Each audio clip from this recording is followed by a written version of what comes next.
So why is it so hard to let go of the things that from a more logical standpoint seem unimportant and unnecessary? Well, as you might know, there are many very strong reasons that, regardless of all the logic and sense that we can muster, we just don't want to let it go. It's hard and it's deep, but if we really get into the reasons, perhaps we'll give ourselves a fighting chance and some understanding in our attempts to bid farewell to all of those things that might just not be serving us. Here are 5 reasons for decluttering overwhelm and what we can do to help ourselves through it when getting rid of things doesn't feel accessible, comfortable, safe, or okay. Number 1, we're protecting our past self that didn't have enough. If in our past or our present we have struggled with money, food, possessions, and specifically of having too little, it is likely that it will be, or that it has been, harder to let go of things even when we know we no longer need them. I don't think there is an easy way to get past something that has deeply affected us, and I don't think there is meant to be. We are created by and honed from all of our experiences, and that is the radiating truth and delicacy of who we are. But if we're stuck on something that we might not want to be or that's affecting us, we could be assisted by a simple and respectful acknowledgement of the part that feels stuck or unsafe. And it could be that seeing the challenge for the history that created it might be enough to get through it. Perhaps just acknowledging that I feel a desire to keep this item regardless of the fact that I am quite sure that it's not necessary in my life, and regardless of the fact that it might be weighing me down, because I struggled as a child to have the things that I needed and wanted, and so it makes me feel unsafe. Sometimes by merely understanding and respecting the experiences that have made us, and by giving ourselves space and safety, can be enough. And if you do feel that you need more help to get through issues that challenge you, talk to someone you love or reach out to a therapist or a counselor. It's worth it, and we deserve the help. Number 2, perfection paralysis. Does any of this sound familiar? Well, I'll do it when I have the time to do it the right way. Or perhaps it's some rendition of, it needs to be donated to the perfect place, person at the perfect time. Until then, or because I just don't have time or energy right now, I'll just hold on to it. It's easy to get stuck in perfection paralysis. And it's respectable to want to get rid of our things in the most economic, environmental, and ethical ways. But the truth is, there is no perfection.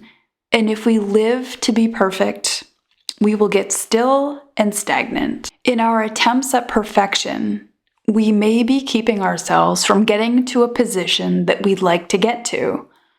So alas, we are not helping ourselves. So try to cut yourself some slack. And if it has to go to the thrift shop instead of being sold, or if the blankets need to be thrown out instead of going to the animal shelter, cut yourself some slack. And in the future, when you really do have less inventory to be dealing with in your home and your mind, it will indeed be easier to get rid of your things in a more perfect way. Let it go. Imperfection is human, and it is always better than doing nothing. Number 3, feelings of guilt or failure. How many of us have thought that if we bought it and we're not using it, then it's our fault for not knowing better?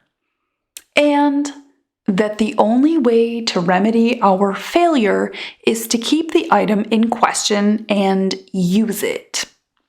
Now, although this is a very common logic, it's actually void of nearly any logic. and it's almost certainly not going to help us.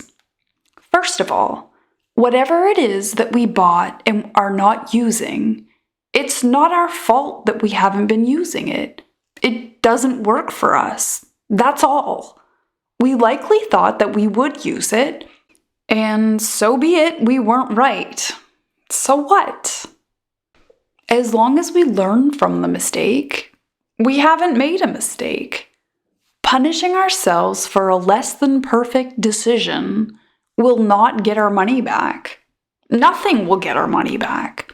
So the next step is to forgive ourselves for not knowing. How could we know? And then to declutter the item that didn't quite work for us. Then we can make a mental note not to get something similar next time. Number 4, fear of regret or of making a mistake. Another common area of decluttering overwhelm is the fear that if we do decide to declutter something, we'll end up being wrong about it, and down the road we'll need it or want it, and we won't have it. The item will be gone, and it will be all our fault for purging it. So we stay still, and we say, I'll keep it just in case. But for a few reasons, this might not be the best plan. But there is quite an easy way to gain some time and confidence when we come up against an item that we're just not so sure about. Something that is very common in the world of decluttering is the time will tell or interim box. It's just a space, a box, small shelf, or area where we can put our items that we're not certain about. Once the item has been there for a designated amount of time, it could be a month, could be 6 months, it could be a week, we go to it again and we make that final decision. It could be easier to let go of it now that the time has carried on and we have not seemed to need it. Another thing that could help with this fear of making that mistake is to imagine that you did get rid of it, and then that you did end up needing it in the future. Would it be as bad as you are imagining? Perhaps it's an item that you could borrow from a friend. Perhaps it's something that you could acquire secondhand easily. Also, as the worst case scenario, if you had to buy it for the full price in 5 years, might it just have been worth it to have that space in your home for those 5 years? Maybe. Now, these exercises are good because it's easy to get stuck and say, well, I might need it and I have to be monetarily sensible and all of that. And that's respectable.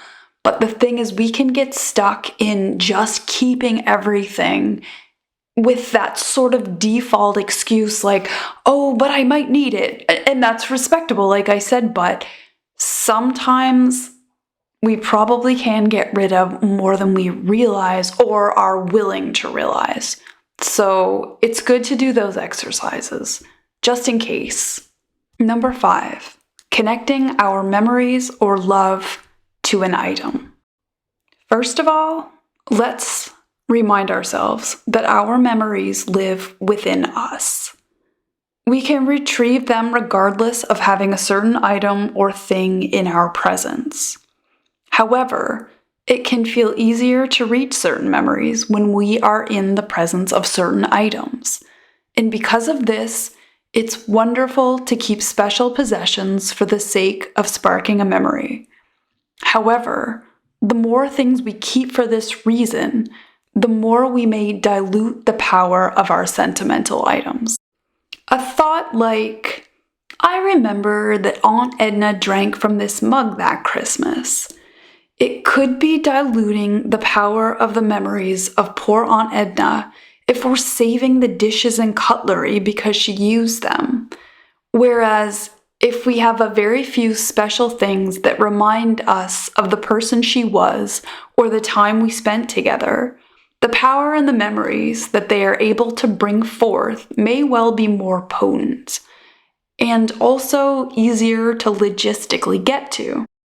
It doesn't make us callous or heartless to mindfully declutter sentimental things, and it might just be a powerful thing to have less of them.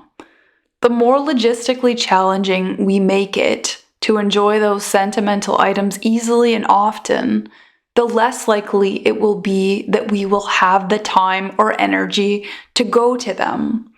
If our memory box is actually half a room, when we feel like spending a few minutes walking down memory lane, to dig through a tangled labyrinth of stuff in order to find those treasures may just sway us from the process. But in the case of decluttering sentimental items, remember to take it slowly and gently. There is likely no way to retrieve something that was decluttered in haste. Thank you so much for listening to my thoughts. Please like and subscribe. It makes a really big difference for my channel, and I'll see you next Thursday. Bye.